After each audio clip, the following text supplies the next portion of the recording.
जय श्री कृष्णा। नमस्कार, स्वागत है आपका एक बार फिर हमारे चैनल पर। आप सभी को फाल्गुन कृष्ण संकष्टी चतुर्थी की बहुत बहुत शुभकामनाएं। आज संकष्टी चतुर्थी के शुभ अवसर पर आप सुनेंगे संकष्टी चतुर्थी के दिन सुनी जाने वाली विघ्नहर्ता भगवान गणेश और चौथ माता की कथा। जो भाग्यशाली होते हैं उन्हें ही यह दिव्य कथा सुनने का सौभाग्य प्राप्त होता है, इसलिए कथा को पूरा जरूर सुनिएगा। भगवान गणेश जी की कृपा से ये कथा मनोकामनाओं को पूर्ण करने वाली मानी जाती है। संतानहीनों को संतान सुख, निर्धनों को धन और संकटग्रस्तों को संकटों से मुक्ति मिलती है। जो श्रद्धा और भक्ति के साथ इस दिव्य कथा को सुनता और व्रत करता है, उसके जीवन से सभी विघ्न बाधाएं दूर हो जाती हैं। तो आइए पूर्ण भक्ति भाव और श्रद्धा के साथ आज की इन पवित्र कथाओं को सुनते हैं।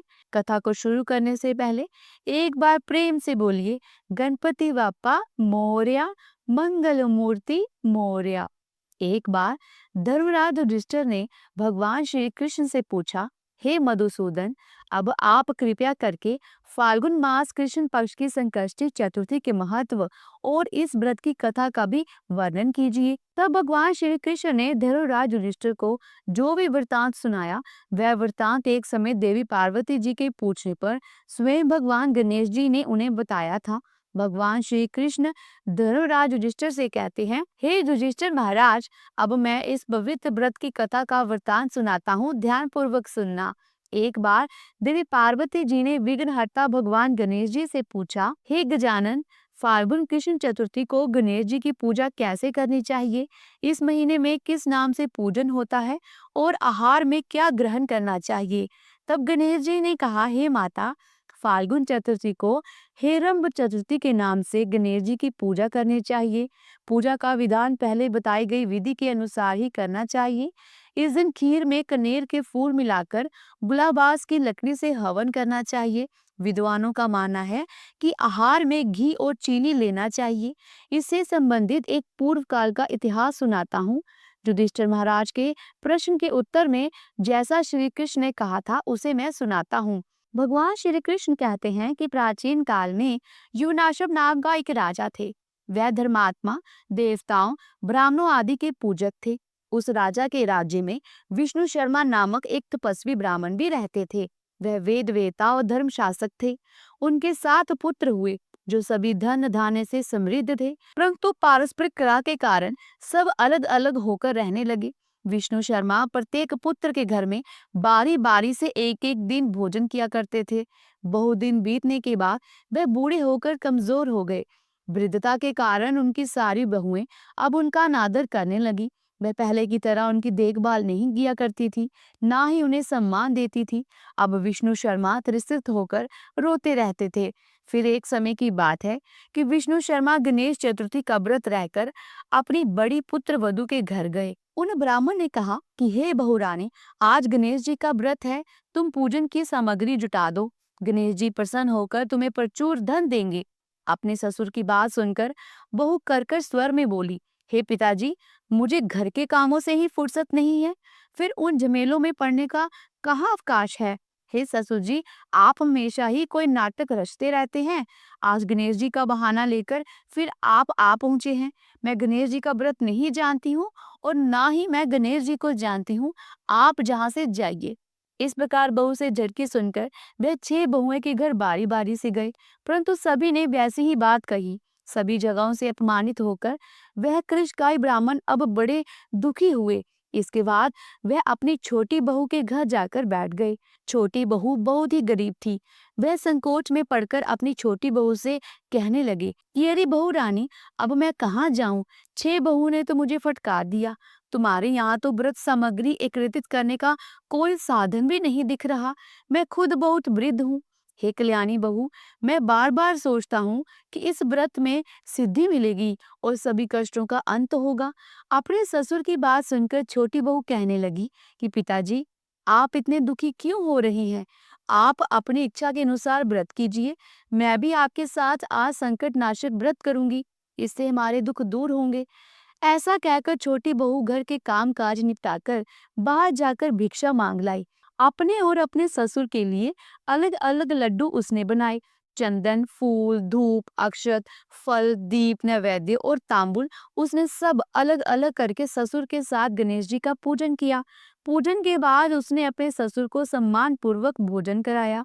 भोजन के अभाव में सुबह कुछ भी ना खाकर वह निराहार रही। भगवान गणेश जी कहते हैं कि हे देवी, अर्धरात्रि के बाद उसके ससुर विष्णु शर्मा को कैदस्त होने लगे, जिसके उसके दोनों पैरों पर छींटे पड़ गए। उसने ससुर के पैर धुलाकर शरीर पहुंचा। अब वह दुख करने लगी कि मुझे हतभागिनी के कारण आपकी ऐसी दशा क्यों हुई। हे पिताजी, रात को अब मैं कहाँ जाऊं? मुझे अब आप ही कोई उपाय बतलाइए। रात भर विलाप करते रहने के कारण अनजाने में उसका जागरण भी हो गया और फिर सुबह हुई। छोटी बहू ने सुबह उठकर क्या देखा कि उसके घर में तो हीरे, मोती और मणियों का ढेर पड़ा हुआ है, जिससे उसका पूरा घर प्रकाशित हो रहा था। अब उसके ससुर के कैदस्त भी बंद हो चुके थे।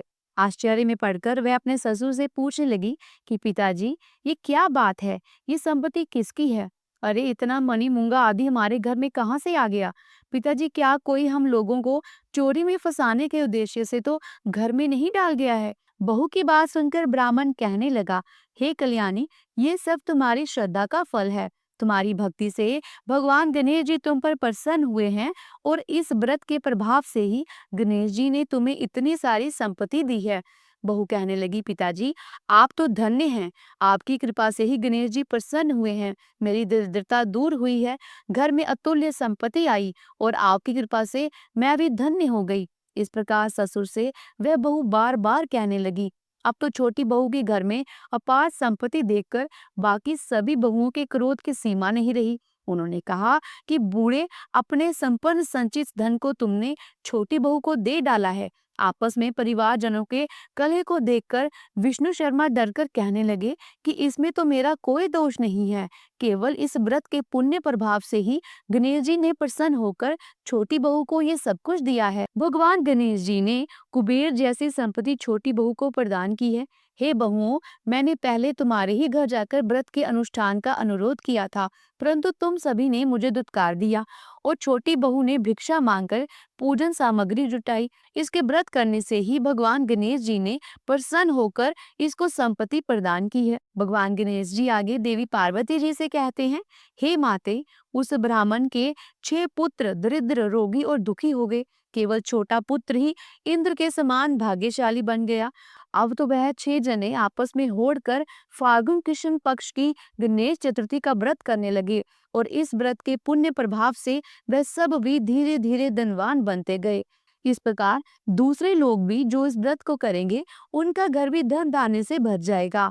भगवान श्री कृष्ण धर्मराज युधिष्ठिर से कहते हैं कि हे पुरुषोत्तम युधिष्ठिर, गणेश चतुर्थी व्रत के प्रभाव से राज्य की कामना करने वाले को राज्य की प्राप्ति होती है। इसलिए हे राजन, अब आप भी इस व्रत को शीघ्र ही कीजिए।